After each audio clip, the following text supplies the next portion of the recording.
welcome back to another video. We were about to get our Eric Johnson on. We have this very classic lick from Cliffs of Dover, but it's such a challenging lick to play. So if you want tabs for this lick, you can totally snag those down below if you want to. You can check out my free guitar course if you're feeling like it. And let's chit chat in this one. Let's just get to the lick. Here it is.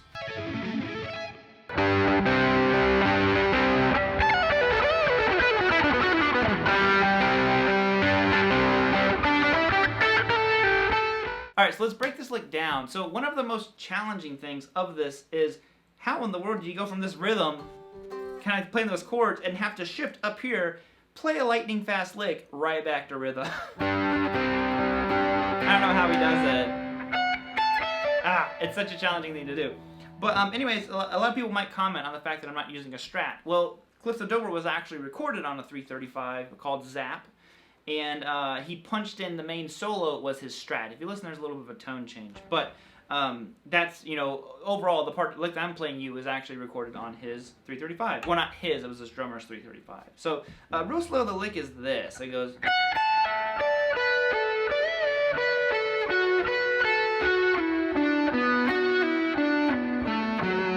And then, if you want it even slower than that...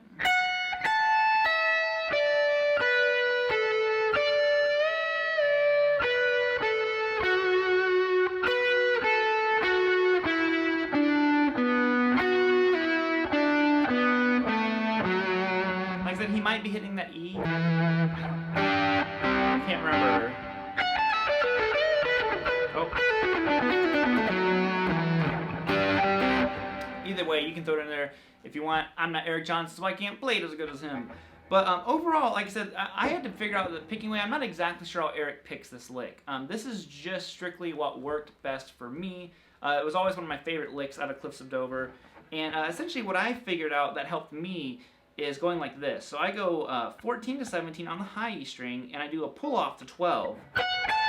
The reason why I'm doing that is, initially when I learned the lick, I was alternate picking it all. And what happens is if you alternate pick the lick,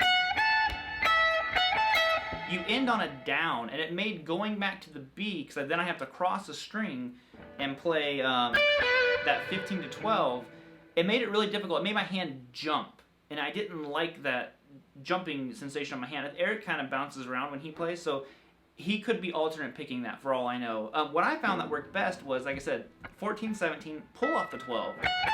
And what happens is, I start with a down, and I go to an up, and I pull off. So my pick is now moving up, which is the direction I need to go to get to the next string. And then I just go down, up on 15, 12 on the B. So...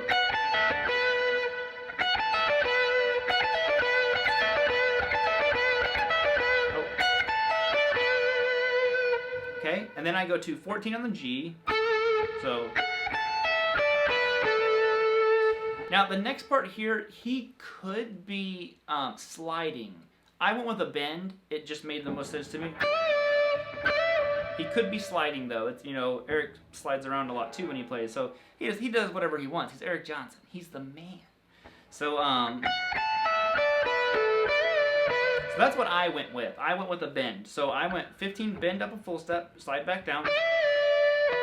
Then I went to 12, which I pick. So I go...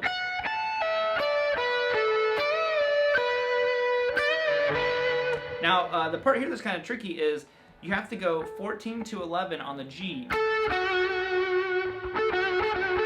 Okay, so... And then you shift your hand back to a more traditional kind of Eric descending run, but the fingering is a little bit different. So basically, after you do that 14 to 11, it goes to this, which is 12 to 10. Think of it kind of as, I guess, box 5 of your E minor pentatonic, if you want to view it that way. The scale is more like G major, but if that's just how you want to see it. 12 to 10 on the B. 11 to 9 on the G, and then 12 to 9 on the D. Now what I do for picking is I went down, pull off, down, up, down, up. So it might seem kind of weird doing that double down there. again, this is just what worked for me. You know, by all means, you can take it and do it your own way. That's just kind of how it felt natural. Okay, and then essentially he repeats that pattern, that 3-note. He's not doing his fives. You know, he's not doing a 5-note sequence here. It's like a 6. So we're gonna go 11 to 9 on the G, and then 12 to 9 on the D, 12 to 9 on the A. Now, like I said, I can't remember. I need to listen to the recording again. He might go to 12, or he might just go back down. Either one's gonna sound great. Though overall, this is still the general idea of the lick. Ending here is kind of cool because it doesn't resolve, but when you go to the chord, it resolves it.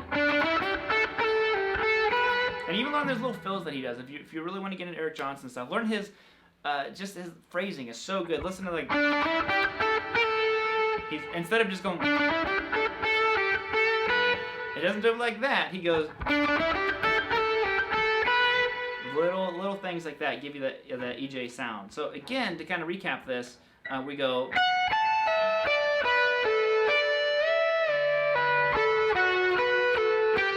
Hold on. Let me do my picking right, because I'm like, my picking hand, when I play it slow, it's all over the place. It goes like this.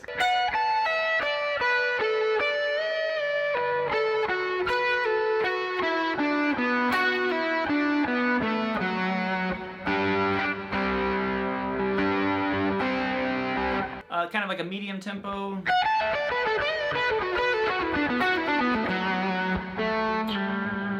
And there you guys have, like I said, just a really fun lick. Like, I love the...